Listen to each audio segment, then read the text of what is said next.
आपका इस टॉपिक में फिर से स्वागत है और इसमें आप देखेंगे कि फाउंडेशन ऑफ सक्सेस क्या है।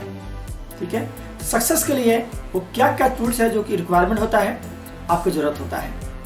तो यहाँ पे जो है बात करेंगे, अगर आप देखेंगे ध्यान से, जितना भी बड़ा कंपनी है, जितना भी बड़ा कंपनी जो ग्रो कर रहा है, उनके पास कोई ना कोई काम करने का सिस्टम है। अगर LIC का ले लेंगे, LIC वालों का भी काम करने का कुछ सिस्टम है।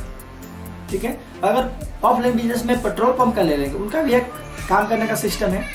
अगर अमेजन का ले लेंगे तो उनका भी एक काम करने का एक पैटर्न है, एक सिस्टम है। तो कहने का मतलब ये है कि अगर कोई भी काम करना है, जब तक आप एक सिस्टम नहीं खड़ा करते हैं, तब तक आप बड़ा लेवल पर नहीं कर पाएंगे, हायर लेवल पर नहीं कर पाएंगे। ठीक है, इसीलिए हर एक काम का एक सिस्टम रहना पड़ेगा और उसके सिस्टम एक बार बना लेंगे, वो अपने बिजनेस को स्केल कर पाते हैं। ठीक है, तो है इस तरह से बहुत सारा नेटवर्क सिस्टम है, आप जिसको देख सकते हैं, अपने आप के एनालाइज कर सकते हैं।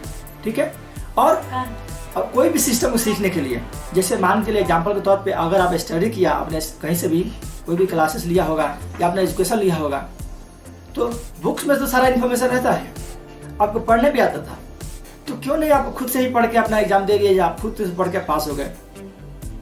आपका टीचर और गाइड का क्यों जरूरत पड़ता है? इसलिए जरूरत पड़ता है कि आपको जो है, जो भी चीज़ पढ़ना है, ठीक है, आपको अपने से सीनियर से पढ़ना चाहिए।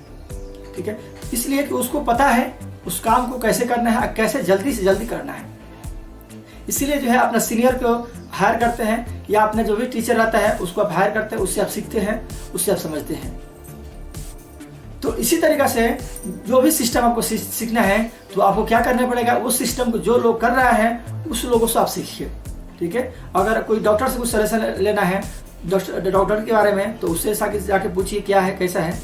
अगर डॉक्टरी फील्ड में आप जाना चाहते हैं तो ठीक है, अगर आप इंजीनियरिंग फील्ड में जाना चाहते हैं तो किसी इंजीनियर से जाके पूछिए कि उन्होंने कैसे इस काम को किया, कैसे वो भी कर सकते हैं। ठीक है, कैसे आप उसको अपनी लाइफ में इम्प्लीमेंट कर पाते हैं। इसीलिए सबसे पहला काम आपको ये करना है। ठीक है, सबसे पहले काम यह है कि जो काम वो कर रहा है उससे जाकर डायरेक्टली बात करिए, उससे पूछिए आपने इसको कैसे किया। तो उनके लाइफ में बहुत सारे फेलियर आए होंगे, अगर आप पहले ही इस फेलियर को आप जान पाएंगे तो अपना जो है, जो पाथ ऑफ सक्सेस होगा आपका शॉर्ट हो जाएगा। ठीक है, आप जो जल्दी ही सक्सेस को पा सकेंगे। ठीक है, इसलिए माना गया है कि जितना भी कोच है आपको हेल्प करता है उस सिस्टम को सिखाने के लिए। तो आपका लाइफ में जो है सबसे बड़ी बात यह है कि आपके पास सिस्टम होना चाहिए, और सिस्टम के बाद में आपके पास कोच होना चाहिए उस सिस्टम को सिखाने के लिए। तभी जो जाकर के अपना आप सिस्टम रेडी करेंगे और अपने बिजनेसेस को आगे लेकर जाएंगे। ठीक है, चलिए तो फिर हम आगे बात करते हैं अगला टॉपिक।